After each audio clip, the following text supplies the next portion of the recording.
now is famous coast to coast, shall we say? Yeah. Worldwide, There, even. there he is. There it is.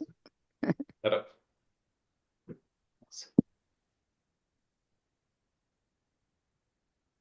Okay, stand by. We're just getting the live stream started. Okay. Okay. We are live and it's 9:30, so whenever you're ready. Okay. Welcome to the meeting, everyone. This meeting will be live streamed, recorded, and available on the internet by visiting the county's website at www.thecounty.ca.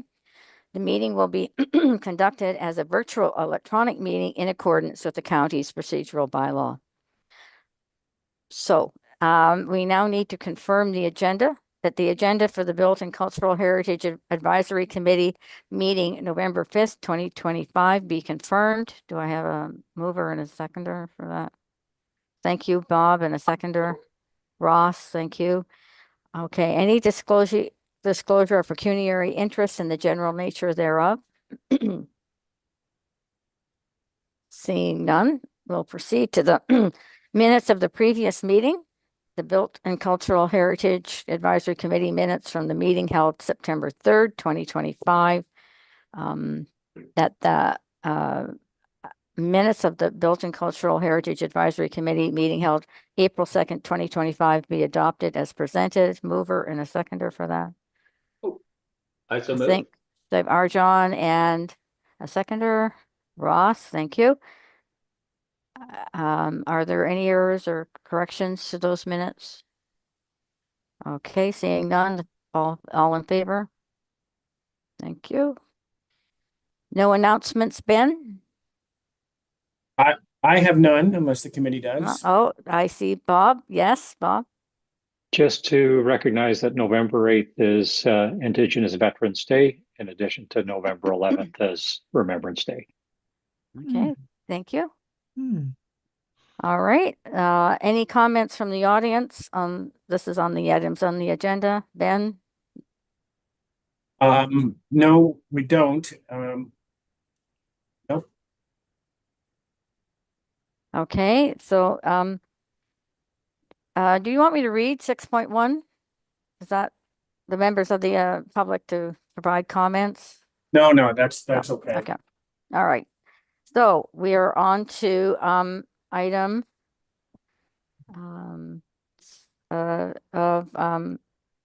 I just lost my page here. We're at 7.1 and Yeah, 7.1. Yep. Lisa Lindsay's just coming in to speak to this. Okay, it's the Inishchuk sculpture and gazebo adjacent to the Old Boys Memorial entrance in Picton. That the update regarding the Inishchuk cultural sculpture and gazebo adjacent to the Old Boys Memorial entrance in Picton be received. Do I have a mover and a seconder? I got it. Yeah, thank you, Valerie, and a seconder. Ross again. Good, Ross. You're here today. You're helping. All right. So let's have we have the report. Yeah, we have Lisa Lindsay from RCF here to speak to that. Yes. And so are they ready? Good morning. Good morning, Lisa. I apologize for the delay. My computer is having some issues, so I had to grab my phone. I'm sorry about that. Okay. Yes, thank you, Chair. I just wanted to provide an update on the motion that was directed to staff that the gazebo has been removed at the entrance of the Old Boys area, and the Inukshuk is scheduled to be removed prior to Remembrance Day. It's currently scheduled to be removed on Friday, and it's going to be replaced, repositioned at the entrance of the Prince Edward Community Center in the southwest corner, which would align with the entrance of the Huffs Estate Arena, where there is a large shadow box display of the torch ceremony that occurred. So that is what the intentions are, and just wanting to advise and get feedback if there are any concerns. Okay, thank you. Any questions for Lindsay? No? Just a comment. Yep, It sounds like you found a really logical and good place for the Inukshuk. yeah. Thank you. Yes, I think it's more appropriate there, and they'll be able to understand it. The younger generation that weren't here for the original ceremony. Yes, Councillor Hirsch. Thank you, Madam Chair. Lisa, just a question. So with the space which has now become vacant, kind of at the Old Boys entrance, is there any plan yet for what to do with that, to landscape it or something else? Thank you, Councillor Hirsch. It is going to be a challenging move because the bottom legs of the Inukshuk are attached to the foundation of the sculpture in the ground, and believe it or not, it's in perfect condition with zero cracks or anything.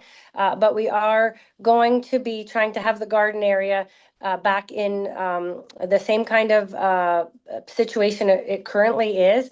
We are still moving forward with the revitalization of the Old Boys building, and also I'm going to be working through consultation on that entryway. So there'll be more work that will be coming forward with the project, but at this point in time, we are just going to be moving the Inukshuk and making sure it doesn't become an eyesore in its current location once it's been moved.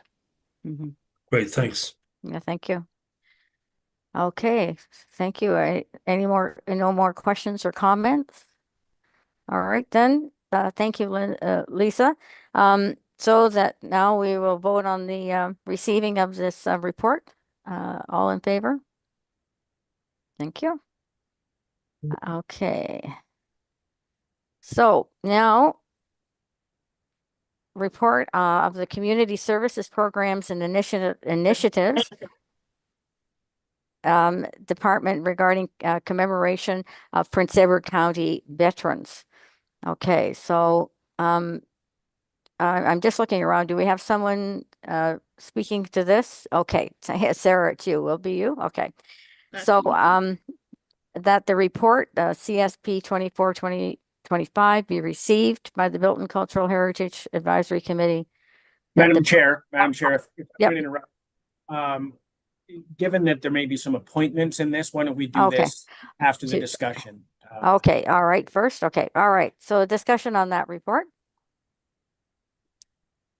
Jude, Yes, Bob? Sorry, I don't know. Did someone else have? I can wait. No? Okay, I'll go ahead. Yep. Is this report in its final form, or are there still possibilities for edits to be made? No, this is the report. This report isn't going any further than this committee. So it's being presented to you today as the recommendation to create this task team. So can I just preface my comments by saying I strongly support anything that broadens out and makes more inclusive the work that we're doing, and to value the heritage in the county. I think it's all good, and it supports a lot of the planning and development policy imperatives as well as the strategic plan goals. But when I read the report, I noticed a number of things that I thought were not consistent, and some where I just had some questions about what the intent was. And I don't know whether you want me to go into them here or whether, that's why I asked if it's a final report. Okay. Because rather than take up the committee's time, I could just send some comments by email. This is the final report, but if there's edits to be made to the terms of reference that's attached, then there can be edits made there. Okay, that maybe that's the right way to go, rather than, because I know we have a long agenda, but my comments are really about consistency in terminology. and some of the mechanics. So just as one example, there's quite a large membership, and I'm just thinking for practicalities of quorum, because they're going to be volunteers and everyone has commitments. You may want to look at whether there's a minimum number that's more manageable. And then some of the language. So for example, what we said? Sorry. I thought Somebody, there- I thought I heard someone speak, but continue, Bob. Okay, and then some of the language like the subcommittee or the task team, whatever the right term is encouraged to follow county procedures.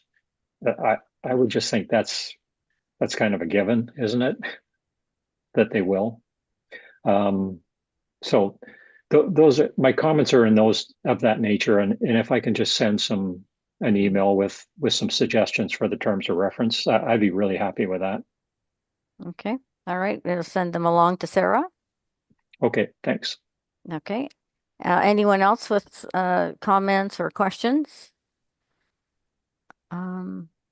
Yes, Janice? I like the idea, but isn't this committee, don't we have enough on our hands without undertaking yet more responsibilities, even though I really like what they're doing? I just think we have enough on our plates. Well, I think if anybody would like to volunteer for it, it's that we're not going to be conscripting people. It's those who are interested in this project. I see in Wellington that they have put up posters of veterans that from their area on the light posts during Wellington, and they look very nice. And I remember suggesting that to Picton about 10 or 12 years ago, and it didn't get pushed through because we couldn't get enough money to put the municipality didn't want to pay for putting the posters up on the light posts. But we were going to print them and have them there, but that's a technicality back then, and I hope you won't run into that this time. So I think it's really a good idea to have the veterans and have because it's a historic event that happened, and many people in this area, men and women, were affected and not maybe killed right in the war. But I noticed in our reference books at Glenwood that many came back and died maybe 6 or 8 months later, carrying the injuries, and many did not come back and be very well for mentally. So I think it's important to the community, and it's important that we be there helping them with that. Yes, Bob. So, Madam Chair, can I just speak to Janice's comment? I agree, Janice, that we have to be careful about biting off more than we can chew. And I'm going to have some comments along that line when we talk about the HDD signage. But one potential synergy here is the groups that are mentioned in this report, we actually didn't identify as groups to reach out to for the signage project. So I'm going to thank Sarah for reminding us that they're important people to talk to. So there will be an opportunity for some kind of involvement through that project if it goes ahead. Thank you, Bob. Yeah, I guess I think we need to be aware of what's going on in the community on history and historical things, because it's we can't operate in silos, and so this will be a good way to come together and hear what's going on and bringing that back to the committee. Anyone else with any? Yes, John? Thank you, Madam Chair. To Janice's point, yeah, I wouldn't want this to take too much effort on behalf of the committee. And I would agree with what you said, that this will be on a volunteer basis, and only those who will volunteer with their time would be involved. Maybe a question for you, Ben. Who will this task team report to? Will this be a task team of the Built Cultural Heritage Committee? I believe that was I'm just pulling up the reference.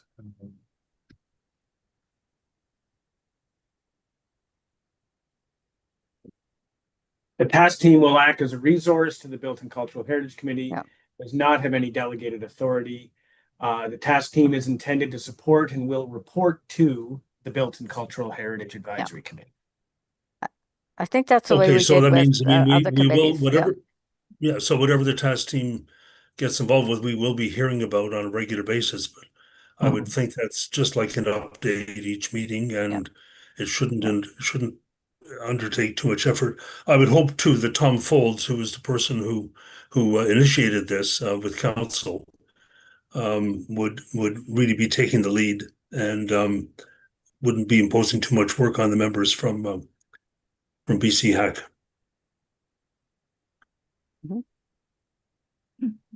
Okay.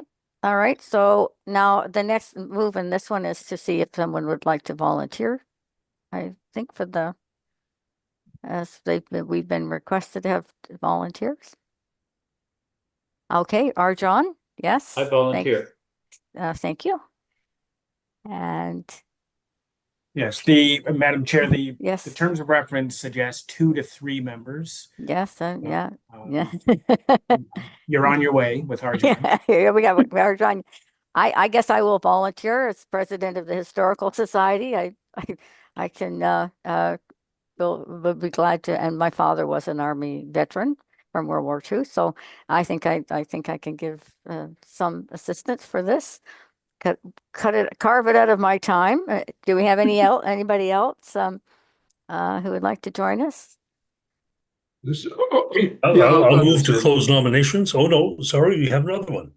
Yeah, right, Michael. Yeah, well, I'm the history guy, so I guess I should do it. Would be in my area of interest.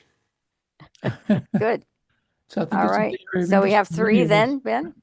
We have 3 now, and yeah, now just to clarify through you, Madam Chair, to Bob's comment about the terms of reference, the normal course of procedure here would be if this motion is approved, this will go to council on the agenda for next week's meeting, which would be appropriate that this Veterans Commemoration thing hits council the day before Remembrance Day. The terms of reference would be approved as presented here, unless we edit them here. Okay. That does allow, there is always the option to amend terms of reference down the road to clarify or something, but that's not to be done too lightly. Well, how about if I just explain my 3 or 4 points Okay. and just see if that meets the committee's approval? Okay. Yes. The first one is just to be careful with terminology, because I've seen this body referred to as a subcommittee, a subgroup, a committee, and a task team. So Yeah, just land on one. Derek, your response I just to want that? to clarify that the task team is a subcommittee of the advisory committee, which is why it's referenced that way throughout. Like, the task team is not a standalone entity, so it is functioning as a subcommittee of this advisory committee, which is why it's referenced that way. I don't understand the nuances, but I'll leave it with you that just as the newbie reading it, it's a little confusing when you see different terminology. The next point is what I mentioned previously. You've got quite a membership requirement here, and just maybe you could have some language that doesn't present some practical difficulties for reaching quorum, because everybody's going to be a volunteer and they may not be available.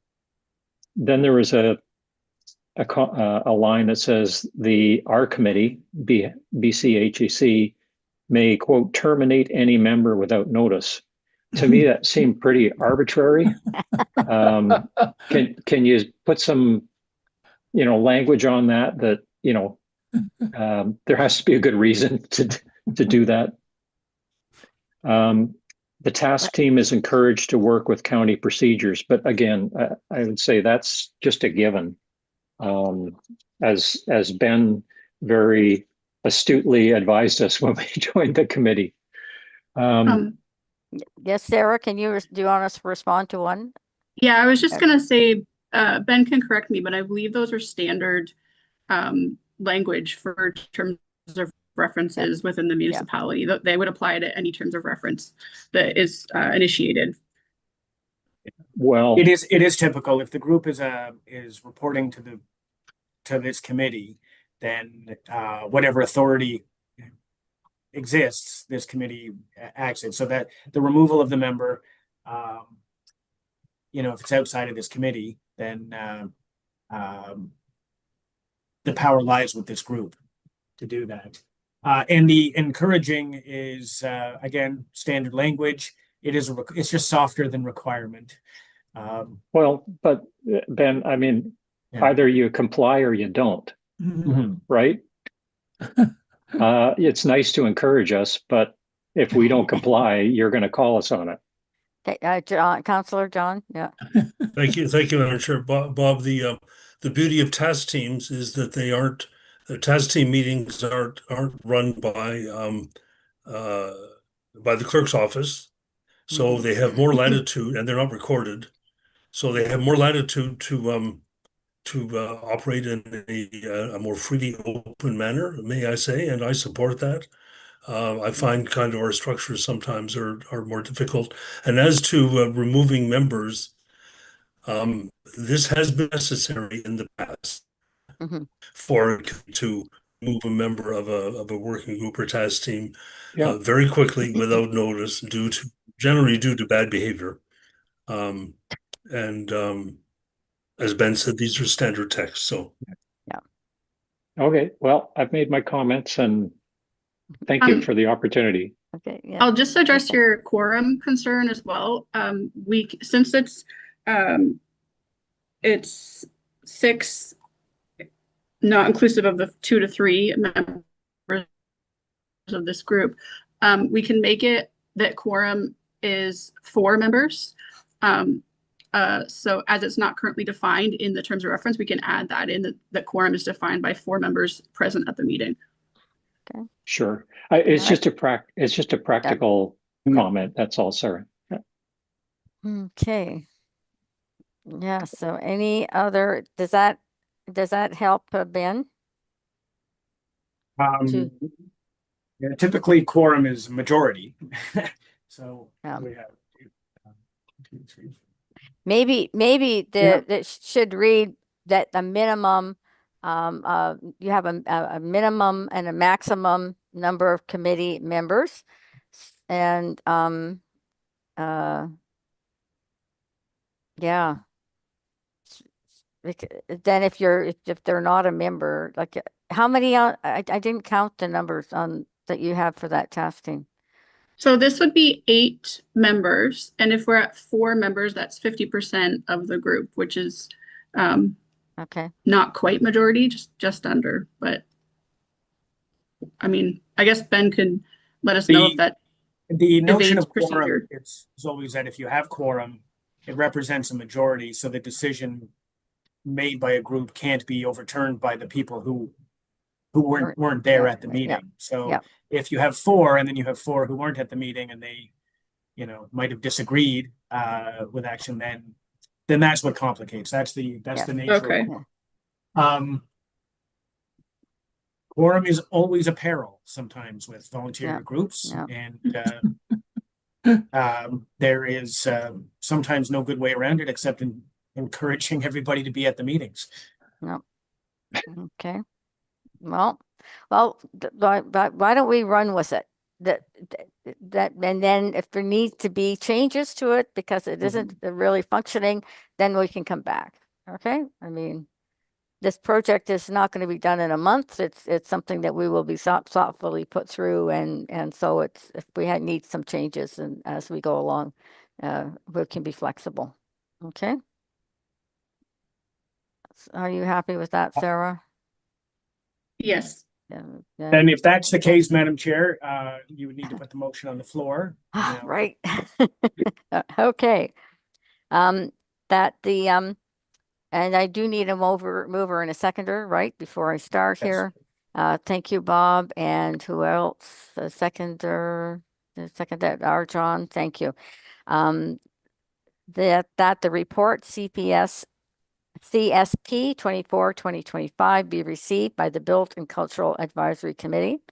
That the Built and Cultural Heritage Advisory Committee approves the draft terms of reference for the remembrance and commemoration of Prince Edward County Veterans Task Team.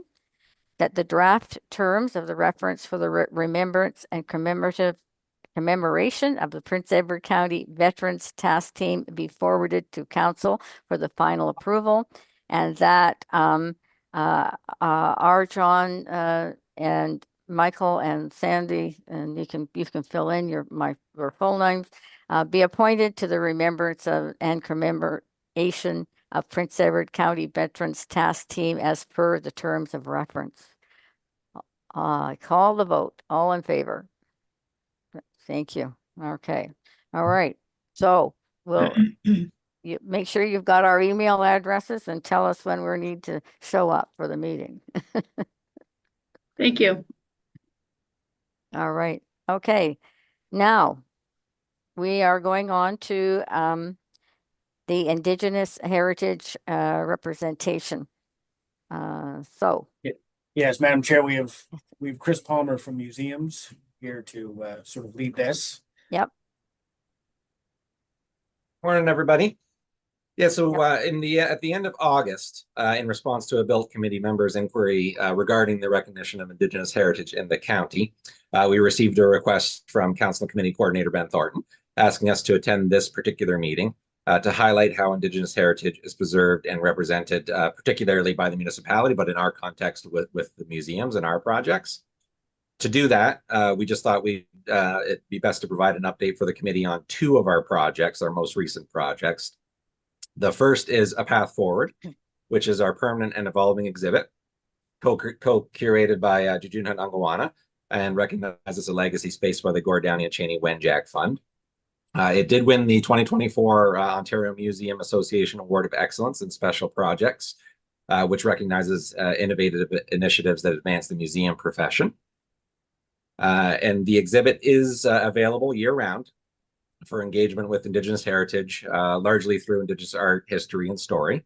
Our partners at the Tyendinaga Language and Cultural Center have worked incredibly hard with their chosen artists, all of which are represented in the building we're currently at, to provide inspiring and engaging works that have made the space come alive. And that's led to our most recent efforts with educational programming. And that's largely thanks to Erin Davis, who is our site curator here and is leading these efforts. She's here to give you an update and speak to our current and developing educational partnerships with local and regional school boards. So I'm going to slide over and let Erin take over on this update. Hi, thanks. So first of all, I wanted to say that the educational visits that are taken to A Path Forward are always intended to be extended learning opportunities for existing classroom programming and not simply a quick field trip for teachers and students. Just to give you an overview of the number of students that we've had through the last school year, so the 2024-25 school year, we had 53 educational visits that brought in just over 1,300 students and teachers. We're currently in the 2025-26 school year, 3 months in. We have already had 13 present since September. We have 31 booked, and we have many more months to go. So I'm excited for what the full school year will look like. The main partners that we have here are the Hastings and Prince Edward District School Board and the Algonquin Lakeshore Catholic District School Board, both of which cover this geographical area. Some examples of what it would look like to come here. So we do hosting days with teacher PD and course specific workshop with teachers to help them connect A Path Forward to their curriculum. We also work with PECI and St. Greg's, which are our two closest schools that are within walking distance of A Path Forward. And we've been working with them to create opportunities for multiple return visits for those classes. There's also been elementary visits through a curriculum unit with the Algonquin Lakeshore District Catholic School Board that brings their students here as the culmination space for ongoing work that they're doing within their classrooms. We, of course, have so many individual teachers that are coming with their own classes and working closely with them and their school board leads to make sure that it's a purposeful visit. We also have Indigenous student groups that are coming in and using this space to host workshops and facilitate opportunities for guest speakers. And then as a larger space for guest speakers for student groups and staff groups as well. We've also had a lot of public education. We're of course open Wednesday through Sunday. So we're always open to the public for education in that way. And we've also hosted off-hour opportunities for community or municipality workers, and then also counselors to be invited to have private off-hour guided opportunities to learn more about the space and what we do here to provide education in that way too. And then in the future, our main goals continue to be to work with school boards directly and with teachers to make sure that the learning is co-created and works for their particular courses. And then, of course, we have our continual work with Juju Hatten-Gowanna to make sure that the space is meeting our partnership goals and expectations. So that's our first part. The Path Forward is a very big project for us at the museums. We're very excited to see the progress there, and we're really fulfilling our commitment to our partners who have delivered a lot for our community in a very neighborly way. As Callie Hill, the director of PTO, always says, she came to support her neighbors. We do feel very supported, and we're, with all of this work, we're really starting to support that education component as well. So we're quite proud of that. And then in addition to a Path Forward, we also wanted to speak to the county's very first public art plan. That was developed in partnership with the Prince Edward County with Prince Edward Arts Council, which is commonly known as County Arts, through extensive community engagement that BILT also supported. And that was approved by council in 2024. And in 2025, the public art program and the policies, the related policies to guide that program, were approved by council.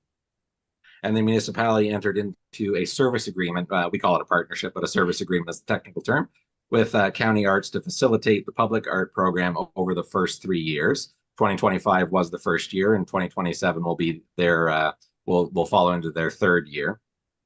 And to speak to those efforts, we have with us Stacey Sproul, who is a multidisciplinary artist herself. She's exhibited across Ontario. She's taught at Workman Arts, at Stonegate Community Health, at Toronto Public Library, at the Regina Public Library, at the County Arts Lab, and the Canadian War Museum.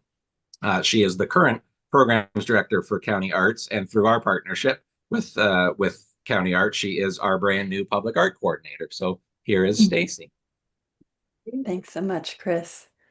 I wanted to speak to some of the things in the public art plan that will guide us towards working with Indigenous artists in ways that are, standard and respectful and all of those things.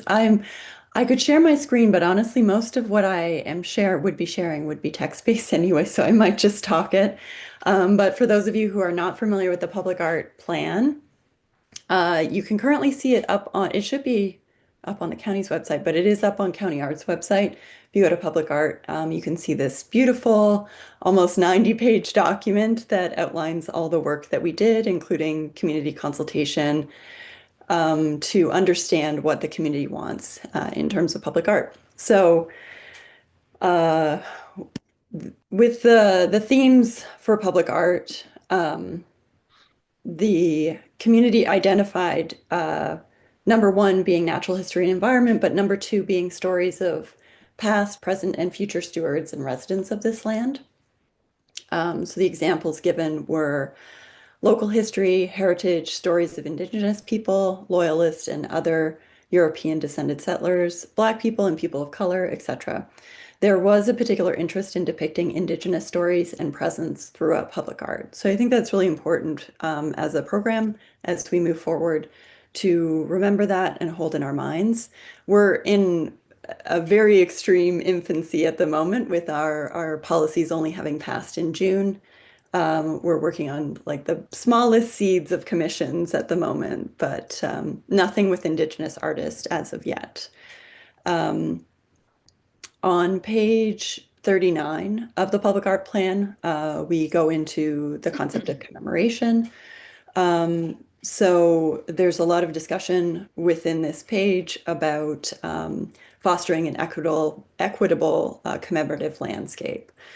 So I think this is the most important part when thinking about our public art program and the way that we'll be working with Indigenous artists is, and I'll take this right from the plan, the public art program should approach each particular public art activation involving a commemorative element with respectful and thoughtful reflection, taking care to consider the need to foster an equitable commemorative landscape, to address and reverse the invisibility, erasure of the stories and histories of Indigenous and other equity-denied communities, and to consider potential triggers of intergenerational trauma, as well for commemoration work involving Indigenous or other equity-denied communities to be characterized by self-determination and be led and or guided by individuals who identify with those communities.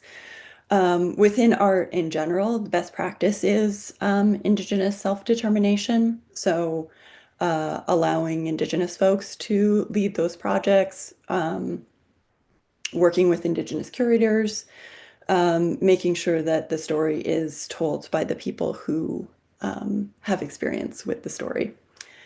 So the last thing that I'll kind of talk about here is Indigenous placemaking. So we have a small, on page 40 of the public art plan, there's a definition at the top of Indigenous placemaking. It aims to restore an Indigenous presence within the natural and built environment that may be expressed through language, art, and design. It's rooted in Indigenous knowledge and is approached through Indigenous participation and collaboration.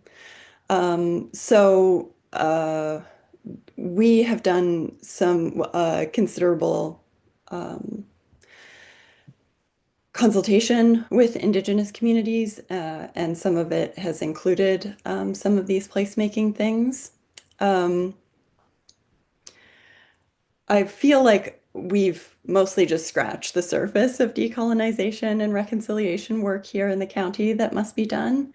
But we continue to sort of like work with these processes, talk to the communities, and make sure that we're centering a number of things here. So several key considerations and guides for this work would be co-creation, so working and creating in relation to and collaboration with others and community, centering the role of language, oral culture, storytelling, and performance, in facilitating learning and connections to Indigenous cultures and teachings, and counter monumentalism with performance, augmented reality as approaches to restoring Indigenous presence and truth, and acknowledging the colonial present. When considering themes, there's a need to reflect on the many ways government systems, intergenerational trauma, and more Indigenous people and families continue to confront the lasting harms of residential schools and other colonial practices, both past and present. Outside of this program, outside of the public art program, I did just want to bring everyone's attention to CARFAC, which is the sort of like an artist union, I guess. It's CARFAC. CARFAC has, in consultation with the Indigenous community, created a website and a sort of set of resources called Indigenous Protocols. There's a number of online webinars that you can attend, which are quite helpful. There's a small amount to be paid to attend one of these webinars to of course, like offset the cost of consultation with artists, which is always important to pay them for. But the information even available on the Indigenous Protocols website, which is indigenousprotocols.art, is really helpful and a really good place to start in terms of like thinking about how to work with Indigenous artists. So as we don't have any projects with Indigenous artists currently, that's about all I can kind of update people on, but I'm happy to take questions as well. Thank you, Stacy. Are there any questions or comments?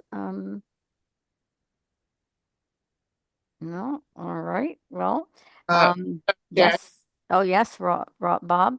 Yes. I think Val had her hand up first, so. Oh, I missed you, Val. Go ahead, Bob. I'll wait. Okay.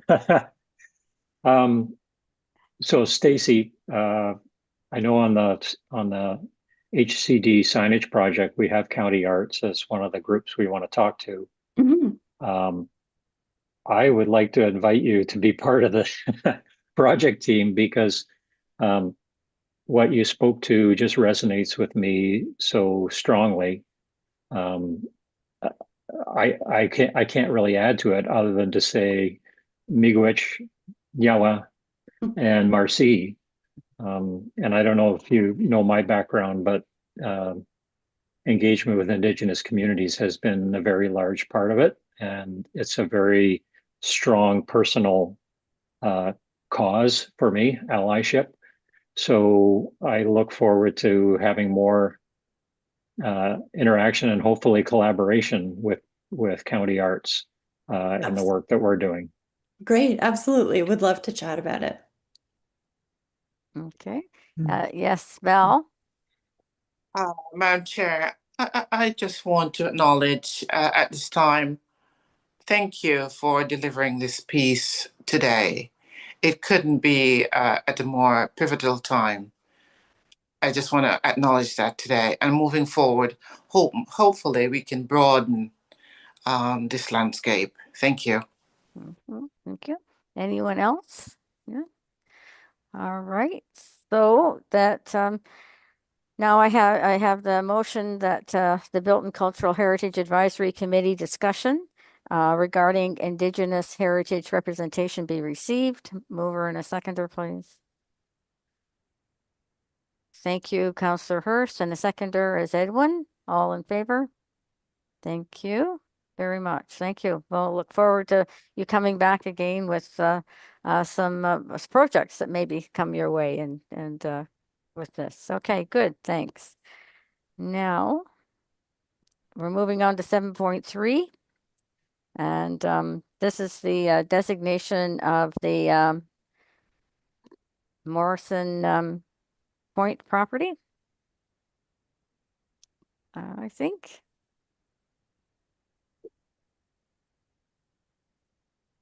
All right, so we have a long, lots of, do we want to read the full motion first, or do we want to? I would put the motion on the floor and then have the Okay. discussion.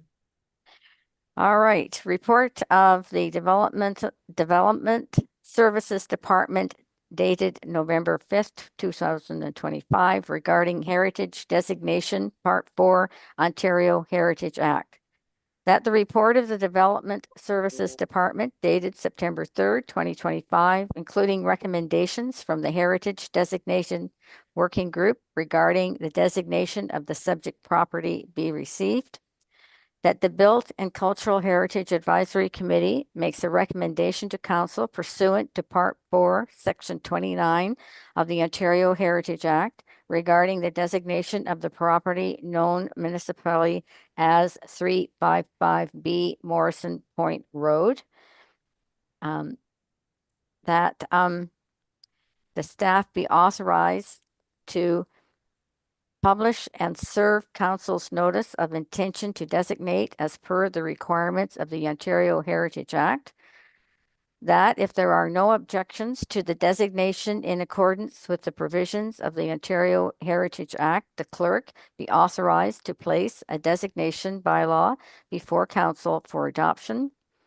That if there are any objections in accordance with the provisions of the Ontario Heritage Act, the clerk be directed to refer the proposed designation to the Bilton Cultural Heritage Committee.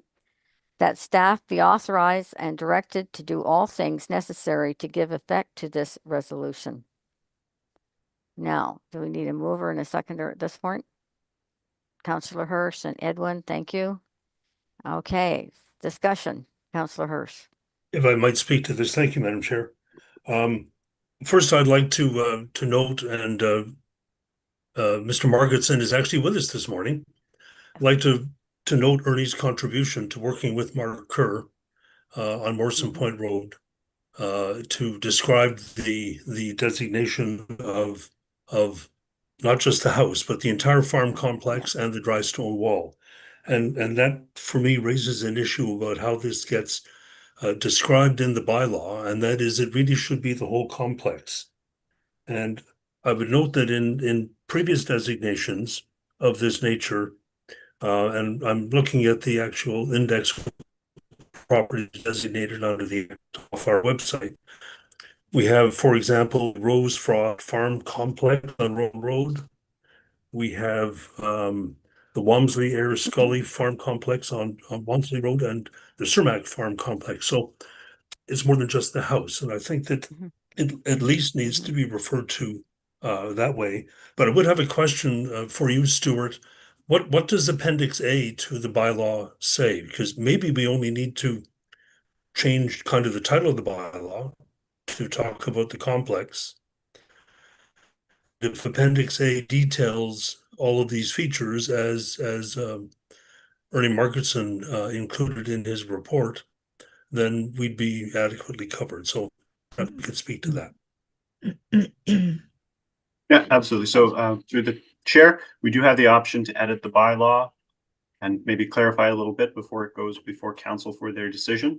That is an option. I did discuss this a little bit with Ben Thornton. That is a possibility that we can do. As I understand it, the Appendix A that you're referring to is Ernie Margitson's information and document that listed and described the heritage attributes of the property, and not just the house itself, but also the outbuildings and that dry stone fence you mentioned. Well, that's great. I'm hoping that Appendix A, then that would be great. You never want to lose sight of these reports. So making the entire document Appendix A, I think, is great. I wonder, Madam Chair, would it be appropriate to ask Mr. Marketson what he thinks the best text would be to describe this in the bylaw? Yes, certainly. Ernie? Thank you, Madam Chair, and good morning, committee, and thank you for the opportunity to speak to this, and thank you for the work you do. I'm looking forward to this designation getting advanced. I just want to let you know, in association with the farm complex, Margaret Kerr, the owner, is also working on a conservation easement with the Ontario Farm Trust. And their mission is to preserve Ontario farmland and the associated agricultural, natural, and cultural landscapes. So under the provisions of the Conservation Land Act 1990, she's working on a easement with the Ontario Farm Trust. She's also looking at I think she may have secured a conservation easement for the forests and the wetland. And this designation of the built heritage is important to bring all this together.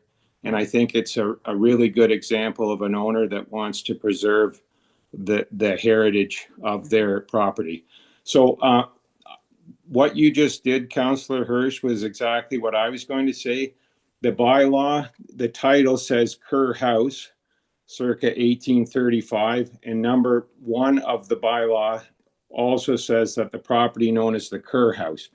If that could be expanded to include the buildings, and there are some really what I consider unique and very worthy buildings, the drive shed and the sap shanty, the sheep barn, all of those, and the whole landscape. So and I'm glad you included the heritage attributes and a description of, let me see, all of the reasons for designation, because they have a lot of information in them too. So when you go through the contextual value, the criteria, and then I've kind of given it, I've put some meat on that, and all of those, if they're in Schedule B to the bylaw, that would be good. So I think that's it. I'm just trying to make sure that 10 or 15 years down the road, if someone comes to get a permit, that all this information is there for someone to evaluate what's going to happen in the future. So that's it. I appreciate this opportunity, and thank you again. Thank you, Ernie, for clarifying that. And I know that I came across a problem when the designation for the chapel in Glenwood, it just said chapel. And when we dug into paperwork, and I think you maybe helped look into it, it also included the vault, and that was not indicated it really clearly. And so I think it really is important that every building, if that's what our intent is, and if the stone fence at Margaret's house and land is intent there, we need it to be clearly evident and not have to dig deep into the records to find out that that was what we were doing. We need it right up front so that in that paperwork. Yep. Yes, Councillor Hirsch. Thank you, Madam Chair. Well, just in terms of drafting then, to make it simple for today, perhaps the title of Ernie's document would be the best description, and that reads McGrath Van Dusen Kerr House, circa 1835-1865, outbuildings and limestone fences, walls, 355 Marysburg. I think encompasses everything. And of course, the schedule attached will have much further detail. But yeah, if that's, Excuse me, Councillor Hirsch. sort You of- asked me what the title might be, and I just wanted to make sure that it was a house and outbuilding complex. And I had workshop, sap shanty, smokehouse, sheep barn, and dry stone wall fences and walls. Just so it's all there. If it's the second part you see under my title there. Okay, And that's works it. for me. Thank you. Yeah. We can make it as detailed as necessary, and I certainly agree with the chair that years from now, when people have not been party to this conversation, it's important that they know what's covered. Yes, thank you. Edwin? Councillor Hirsch, are we saying there's going to be a title, the farm complex, and a sort of a subtitle, or is it all just one run together? I'm not quite clear yet. Can I make a suggestion for drafting? Yes, Bob? I think in your recitals, the opening recitals, you can include a description of all the features and then give it a definition, whether it's the property with a capital P or whatever, and then just use that term throughout. And then there's no question what's included. Yeah. I guess it could do that, or I'm looking at the bylaw itself now. The bylaw could say a bylaw to, if anybody can look at that, it's part of our package. A bylaw to designate I would call it the Kerr Farm Complex to be of cultural heritage value, blah, blah, blah. And then in brackets underneath that full text that Ernie was suggesting. I like that. Yeah. I'd support that. I think that. Yeah. That follows a tradition we've now got of calling them farm complexes and so on. Yeah. Just in terms of legal drafting, I'd just encourage you to have the definition within the bylaw and not just in the title. Mm-hmm. Yeah. Because the titles are there for convenience, but the recitals are what sets the context. Yeah. That everything is interpreted from. Yes. Yeah. True enough. But of course, then Article 1 in the does the property known as the Kerr House, and I would call that, I would expand that, more particularly described in Schedule A. So Schedule A forms part of the bylaw, and that's key.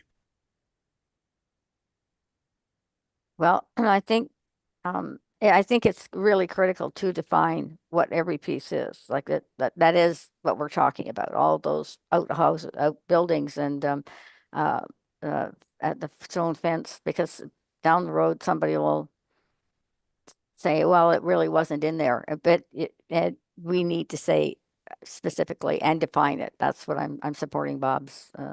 Madam Chair, just to solve this, can we as a committee endorse the bylaw, but subject, I know Stuart could probably take it down to the legal department, and they'd be the right ones to tell us how to fulfill the intent of what we want included. Through the chair. Yes. Here. Yeah. to remind the committee of the process, so once this would go to council for approval, the motion as stated on the agenda, and then a notice of intent to designate would be issued. And then it's time for public comment, time for the owner to, speak to or against the notice of intent. So there is a bit of time, and traditionally the bylaws as presented to council are drafted through the clerk's office with the assistance, or rather with planning and clerks put their heads together to get this right. So I think Stuart and I are taking notes from this meeting. So by the time it gets back to council, I think we'll have captured what the committee is saying here today. All right. If that suffices. Okay. Anything else? Yes, Edwin. Okay, thank you, Madam Chair. Ernie, thank you for, as always, an absolutely excellent, thorough, comprehensive designation document. One thing which came to my notice was you referred to the remaining ruins of the original farm house down somewhere close to the water's edge. We don't really often talk about ruins and their significance because, and I was going to ask you how much is left there and whether it would be great to put that into the designation as a protected item as well. Okay, thank you, Edwin, for that comment. The reason I mentioned those ruins was to give the context of where the house is situated, the house we're talking about today. Mm-hmm. So earlier on it was, and just to respond to putting that in the designation, this farm is actually split by a road, by Morrison Point Road. So we're designating the farm property on the north side of the road. That includes all the buildings that I have outlined in the report. The ruins was just to explain, because the context for the designation is the evolution of the farm and where the house ended up after they built the road and got away from the water transportation. So it can't be included for one thing. Plus, it really wasn't as significant in terms of the actual artifact as giving context to the location of the buildings today. Yeah. The rest of the farm is on the south side. The main barn of the farm is also on the south side of the road. Just so you know, the sheep barn is on the north side, so it's included. But thank you for that, Edwin. Yeah, that's a good point. Yeah. Yes, Edwin, yes. Another one, if I may, Ernie. Under the Conservation Land Act and the easement you described, which they're also going to put in place, does that easement cover cultural heritage landscape in the terms and language which we'd use from coming from our position, describing fields and features and significant sort of viewscapes and so on? Does that particular easement process do the same kind of thing? Yeah, this is my first time actually dealing with this with the Ontario Farmland Trust, and Margaret Kerr, the owner, is doing most of the work in terms of the appraisal of the landscape. But I believe the cultural landscape features are related to agriculture. Okay, so that would be the field fabric, right, the areas that were cleared, and then in relation to the forests that were left for syrup production or wood or fuel for the farm and things like that. Oh, great. So it's not necessarily the cultural landscape features that we're considering today, but they all tie together. Where the lane is on the property, how you get from the sheep barn back to the field at the back, and those types of features. Okay. So I think when you bring this all together, it's a very comprehensive heritage assessment, and hopefully all these three things will come together in the end. That's the natural features, the agricultural features, and the built heritage features. So if I may just follow through on that. So if we talk about the drive lane and they talk about in terms of its function as part of the farm, the way the farm operates, by having named it like that, it's kind of protected anyway just from the point of view of its character and its current sort of manifestation, right? Correct. Yes. Okay, thank you. I will be interested to see, Edwin, what it actually ends up being. So I'll stay in touch with you. Right. I'm very intrigued by this whole connection to the Conservation Land Act and the Ontario Farmland Trust. Yeah, that's great. Thank you. Yeah. Councillor Hirsch? Thank you, Madam Chair. Well, I think maybe Ben's suggestion is not a bad one, because I'm looking at the motions we're being asked to approve this morning. We're not actually being asked to approve the text of the bylaw. We're just saying that the bylaw should be brought to council.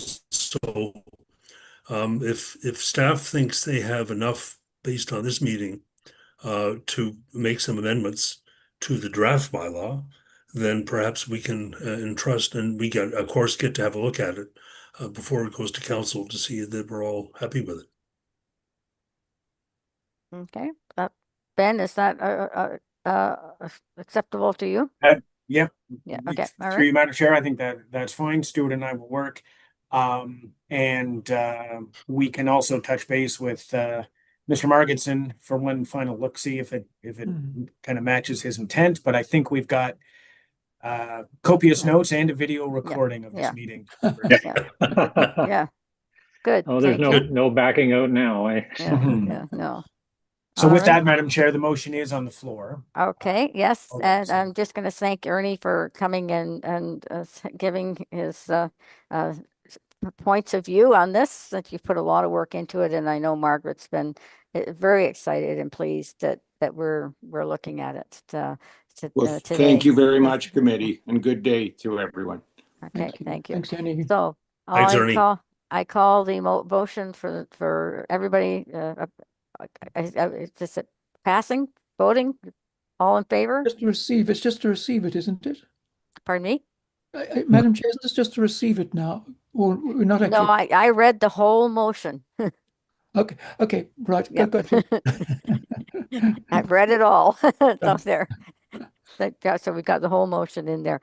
So, okay, now we can move, and everybody voted. Heritage Conservation District signage. That the update regarding Heritage Conservation District signage be received. We got a report. Thank you for that, Bob. Anybody have questions or any comments about the report? It has an ambitious timeline because we have had some delays and not through the Bob and his committee's team not working, but it's been just trying to get information in and about prices and how much budget we had and what the timelines were, and it's just it's kind of like administrative. So it is a timeline issue. Bob, do you want to comment on that? Well, thanks, Madam Chair. Not too many. I'll be brief for a change. I mean, I think the report speaks for itself. All I would add is I just want to reinforce that it's been a group effort. We're all volunteers. Stuart has kind of been voluntold, but everyone has put a lot of time into this. I also want to recognize the work that was done by Mike Harper to prepare some survey questions for us as an external volunteer. I'm hoping also we'll be able to recruit Stacy onto our team. And personally, just from many years of project management experience, I believe we've tried to approach this on a consensus basis and in compliance with county procedures. But I have to say, with all due respect, it feels like we're swimming upstream against a strong current, and the system has not really been helping us. The issue of having a budget has taken months to sort out. The have your say work came to an abrupt halt when someone asked whether we needed council approval, and no one seemed to know. And then the procurement rules regarding external facilitation and design services which we've known about for some time, have only been clarified for us this week. So, you know, I appreciate the effort that everyone's putting in, and it's kind of all hands on deck at this point. But sometimes I have to admit, it doesn't feel like this project is getting the priority and the engagement that I think it deserves, considering the benefits that we've identified for the county. So I guess we have to ask the committee at this point, if that's not the case, should the project go ahead or do we shelve it? Any comments from the committee or questions? Yes, Councillor Hirsch. Thank you, Madam Chair. Well, Bob, you know, you've done a great piece of work here and expanded greatly on what we had planned a number of years ago when it was decided. And I think council agreed that there should be signage put up at the beginning and end of the conservation districts. And people's thoughts at that time were just a couple of simple signs. And you've, I think, rightly so, expanded this into having a really good look at it. So I wouldn't give up on this concept, and I think the committee should support it. However, if there is going to be a budget ask, we're here in November, and that ask would have to get before the finance department really, really quickly, like this week, because they're finalizing the budget documents next week. And if this ask is not in the budget, then you're stuck for another 12 months before anything can happen in terms of the money. So, and rather than just receive this discussion, I don't know if you want to have a motion, make a motion that the committee recommend to council, and as Ben said, the report of our meeting today will be going to council next week. So council would then have the opportunity to approve that that $6,700 number be notionally included in the budget documents. Council might then, in December, decline to approve that. But if it's not there to start out with, it just can't happen. Madam Chair, through you, I think there's some confusion. We're asking for money right now for this year to do some work. We have asked for a budget placeholder for next year to actually procure and put the signs up. So I'm glad you raised that, Councillor Hirsch, because if we do pass a motion today, it really needs to consider what happens next year too, if we can finalize some designs and locations. Well, when you say you've asked for a placeholder, who has done that? Has finance department agreed to put a placeholder in?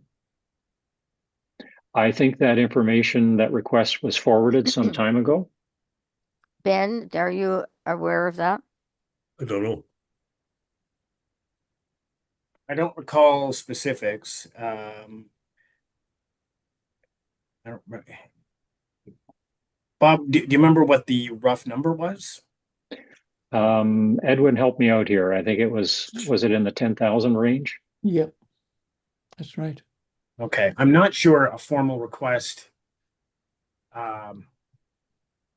went through, but the appropriate way to do this would be, it is council that ultimately approves the budget, and council could include a placeholder in the budget. So we could put a motion on the books here that would go to council next week to request $10,000 for signage for the heritage conservation districts. And that would sort of meet the timeline that Councillor Hirsch is alluding to. Oh, yes. Okay. Bob, do you have a question again? I'm nodding my head in agreement with Ben. Okay. So, but Ben, in terms of money, money this year, I mean, there is no money this year. Yeah. But just let me, Ben, what department are we under? And I know that the departments have some discretionary funding, is that in little categories that will come up. And there is heritage money in the planning department's budget, because planning department is hand in hand when it comes to these heritage designations, some of the other projects. So there is some money in the budget currently this year. There Yes. is some left in Heritage budget this year. And it would just be perhaps incumbent on this committee to make sure that that number is suitable for next year. Planning department would have submitted its own budget requests through the normal internal chain of command. Yeah. So I don't know what the numbers are, and the number may be similar to what this year, but if there's a special ask, then yes, now may be the time. So we should phrase it that we don't want any money left over to spend, because if you do that, you won't get any bigger budget next year. So can the ask be, as they're in the heritage funding in the planning department, is there enough money to cover the 10,000 or maybe 8,000, whatever? And then the next ask is that for the 2025-26 budget, 2026 budget, you call it, and you want how much more for your next step of the project? So just to clarify, the report that I've submitted identifies over 6,000, Yes. including the contingency, to be spent this year. Yes, and that's And why. and my understanding was there was money in the budget now to cover that. Yes. Councillor Hirsch has raised a great point, and I thought we had requested a placeholder for next year's budget when you actually want to physically put the signs up. Yes, and what's that estimated cost next year? Again, I'm sort of relying on Edwin here. I think we had talked about 10,000. That's right. That's the installation, implementation, Councillor. And print and getting the signs made and Installed. till $10,000 will cover it. Mhm.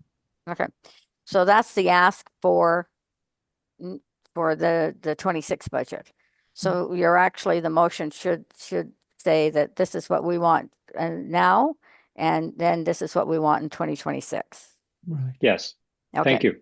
Okay, and I've been through this before. So you want 6,700, but I think you should round it up to 7,000 because just there for a little wiggle room. And then the 10,000 for next year. So Ben, can you get that kind of written up? Yeah, well, give me 1 minute.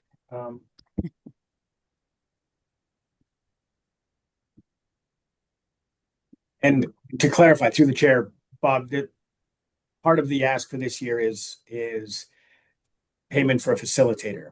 Yes. Yes. Okay. Yeah. Outreach to the public, getting the information in and things like that. Yeah. You can Okay, wordsmith that. just give me a quick moment. I'll throw something up on the screen here.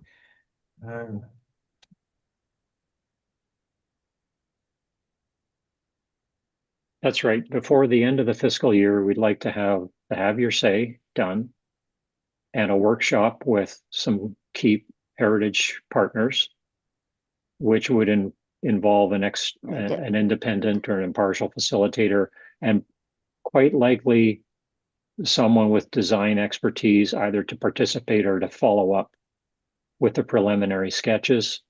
Edwin's the design process expert here, so I'm kind of looking to you for guidance, but that would give us something to go to council with, and then in next fiscal year, we would hope to see the signs actually procured and put up. Don't be specific on that workshop getting done by the end of this fiscal year, because we are at November 5th after all. Yeah. So yeah. Okay, through you, Madam Chair, I'm going to share my screen to show a potential motion, and you can you see that? Not yet. Oh, there we are. Here we can. Yep.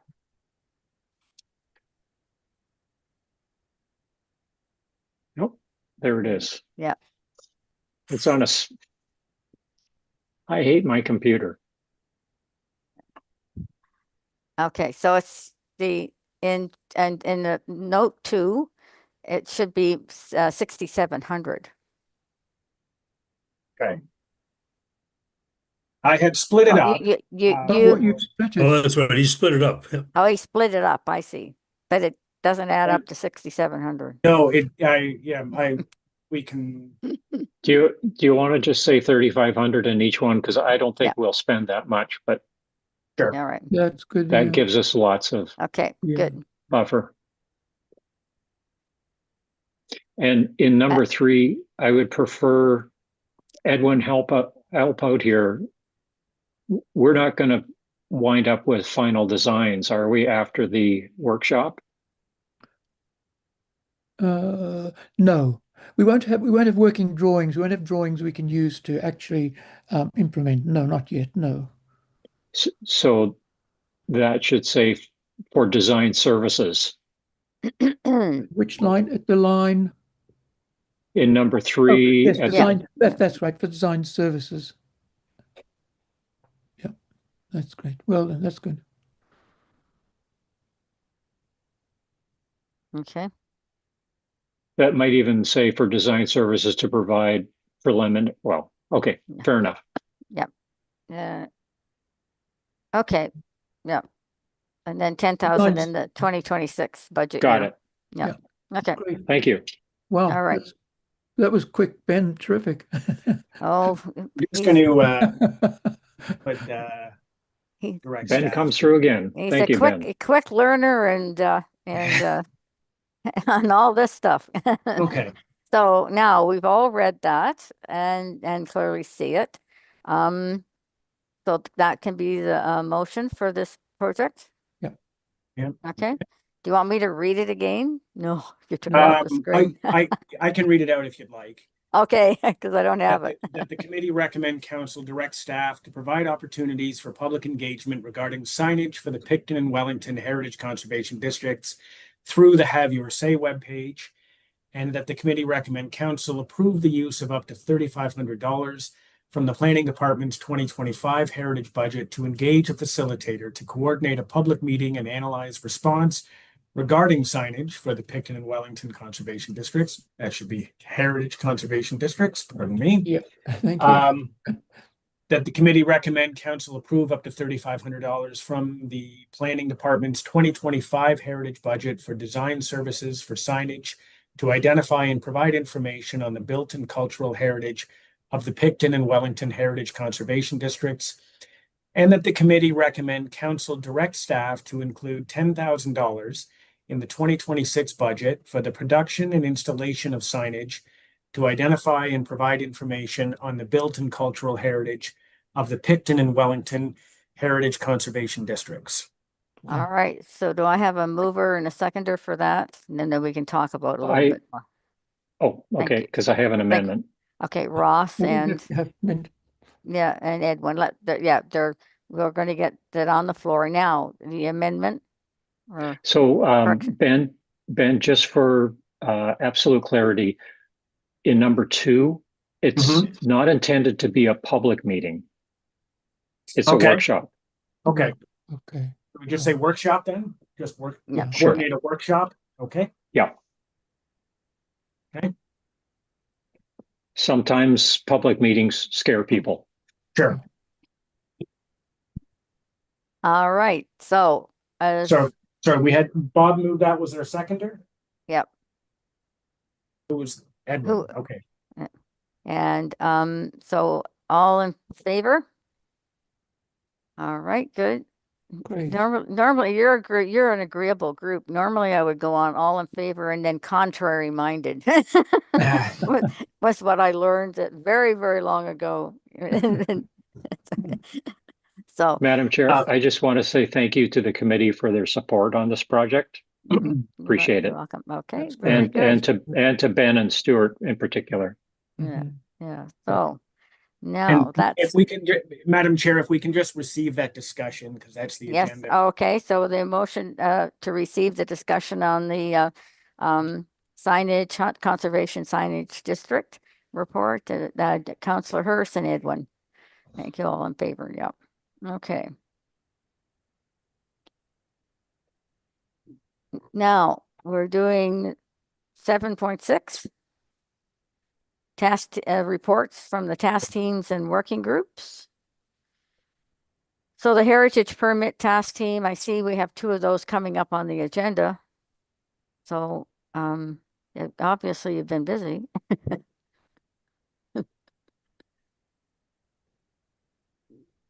Any information coming back from your task team group? Yes, Edwin?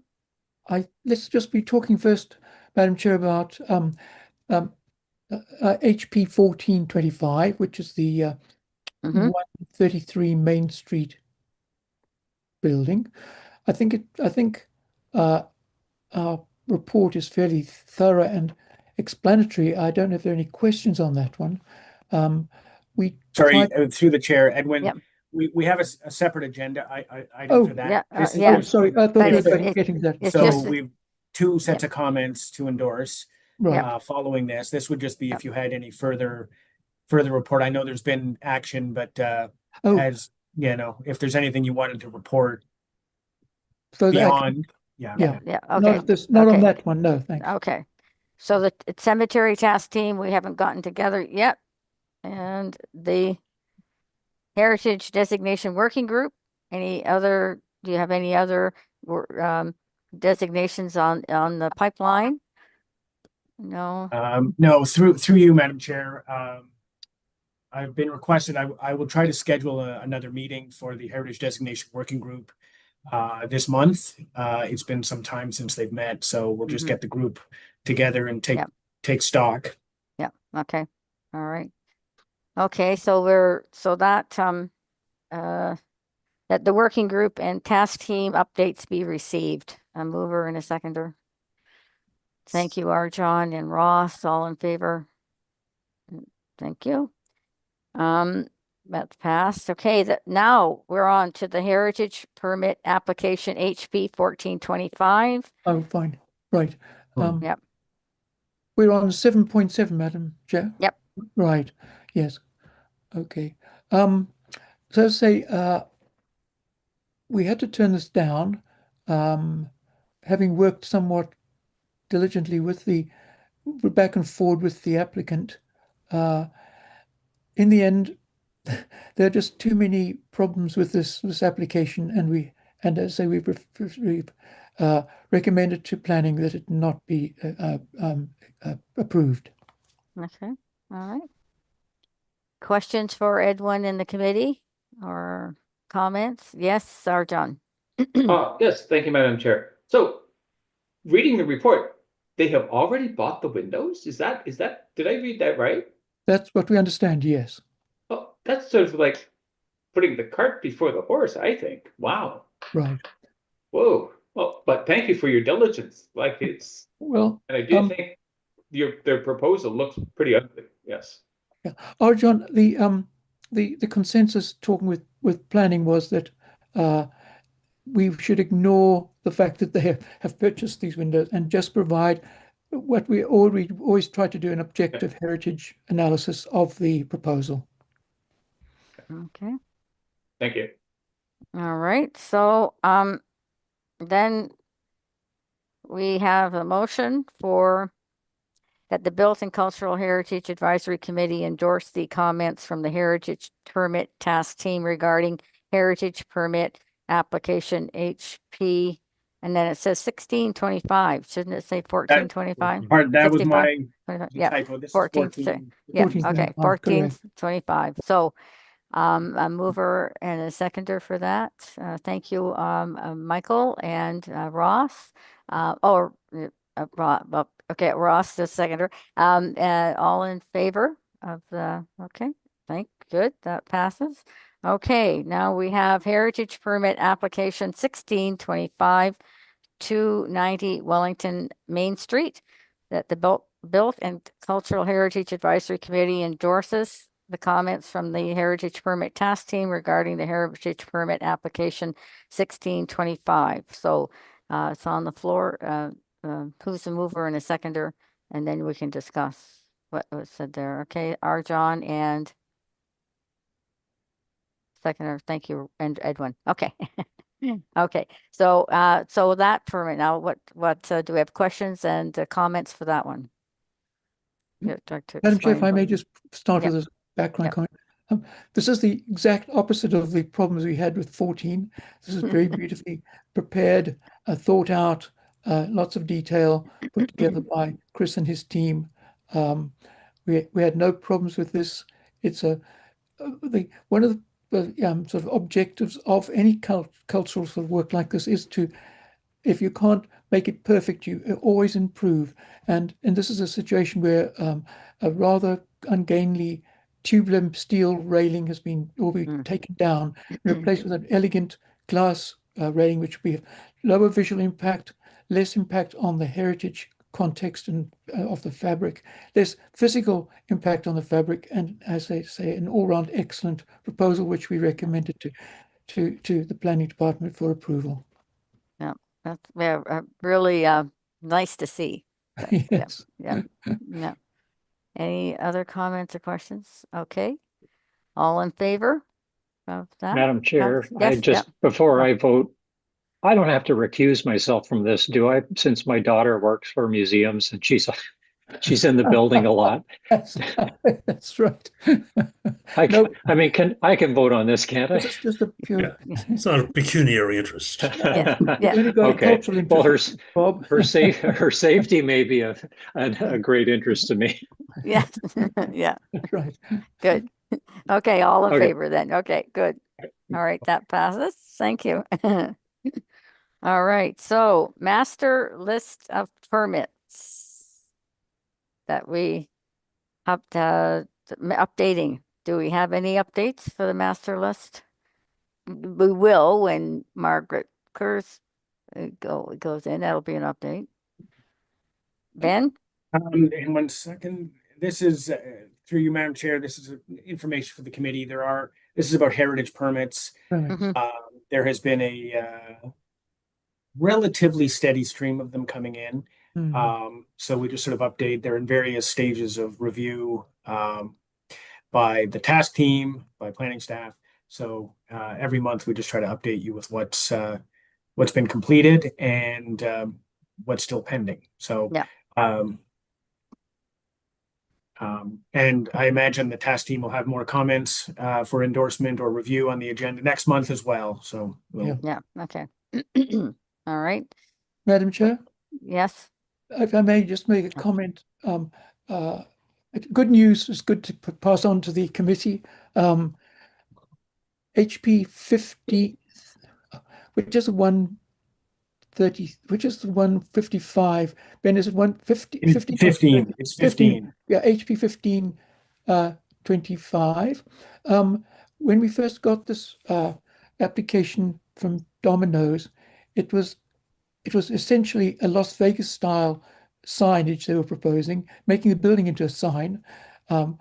Stuart's been very helpful in talking to this applicant, and we've turned it around completely. It's remarkable. They dismantled the rather tacky old roof and things that have been false front have been put on the building, and rediscovered the original early 20th century Salvation Army facade of the facade, the first building for the Salvation Army on Main Street. They're now working with a heritage consultant. They are proposing to use this creatively and conserve whatever there is remaining, and they've just put in a revised proposal, which looks very provable. They have two options, and we're looking at those two options, and I think in the end it'll be a benefit to Main Street, a sizable improvement in the quality of that building and its presence on Main Street. Thanks. Good. Yeah. All right. So what do we have there now? We need a mover and seconder to to receive the master list of permits update. Okay, Edwin is moving and seconder is Bob. So all in favor? Okay, good. All right. Now, work plan 710, that the Bilton Cultural Heritage Advisory Committee discussion on the work plan be received. So we do have some updates are on the work plan, I think.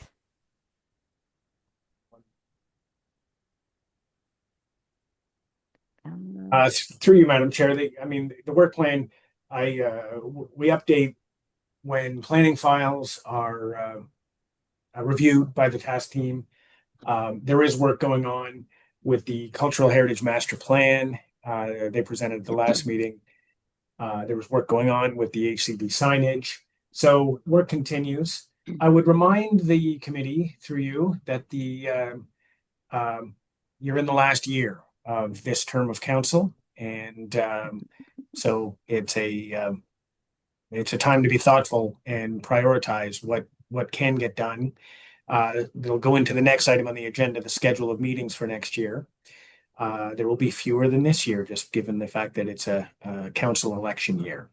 Yeah. So I will leave that up to the committee. Okay. And I think that we don't have any more updates from the lawyers on that legal issue that we asked for earlier on. The heritage enforcement, I Yeah. have spoken with the municipal lawyer and am advised it is coming. It's an entire bylaw rewrite, and the heritage part is only one part of that. But she is very much aware that this committee is very interested in the outcome of that. So I will continue to inquire, and I will continue to update when I can. Yeah. Thank you, Ben. That's great. Yeah. Because sometimes if you don't hear back that even nothing's being done, you think it's just been shoveled off the table and not and really isn't been working. But they are working on it, and it's a difficult file to have, and so we'll be patient. So, did I get a mover and a seconder for the? No, not yet. Not all right. Mover and a seconder for receiving the work plan oral report. Okay, Ross and Arjan. And schedule of meetings is up next, 7-11. Yes, through you, Madam Chair, this was approved by council, the schedule prepared by the clerk's office and approved by council. This just outlines the meetings. Just looking at our final meeting is scheduled for July. So yes, typically the committee work sort of winds down, hitting the summer months leading into the election cycle. So now there is always the option, special meetings can be called by the chair if there is more work to be done. But you'll recall that your terms of office around this table coincide with the term of council. So something to keep in mind as the calendar rolls over. So yes, but we will be able to respond to people who have heritage permits. And so those will be, we were not going to shirk our duties because of that summer thing. So we'll schedule them as needed. There. Yes, Councillor Hirsch. Thank you, Madam Chair. And Ben, as you noted yesterday when we had this same conversation with Environment Advisory Committee, it's always possible for the chair to call a meeting after July the 8th. And we might specifically want to do that in terms of providing a sort of an end of term statement about the work of the committee and advice for the committee in the upcoming term. So we'll think about that at some point next year. But I have a question, Ben. As I look at this chart, is it correct that December the 1st of 26 is shown as a BC HAC meeting? That would not be possible. No, that I just noticed that as well. I'm looking at the calendar on my wall. And that must have been an error. So I'll change that schedule for the website. Thank you. Yeah, because the committee will not have been reconstituted by that point. No. Not likely to February. And yes, and for the information of the newcomers, that by the time council is reelected and elected and get in place, and the notices go out for committee membership and the applications comes in, we probably would not be forming a committee until February or March.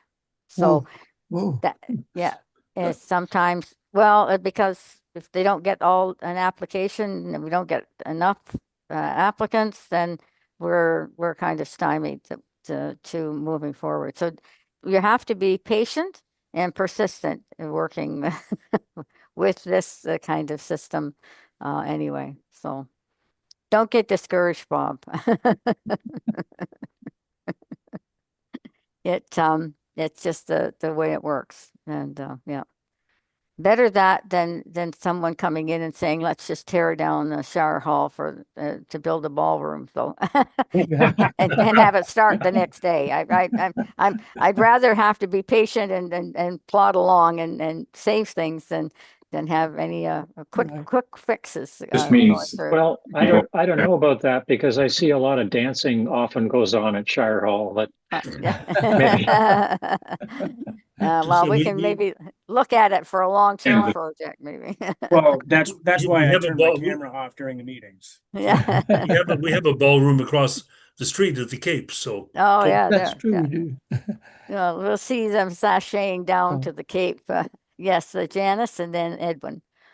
I just wanted to remind everybody that under the Ontario law, by January 1st, 2027, if listed properties are not designated, they have no protection whatsoever.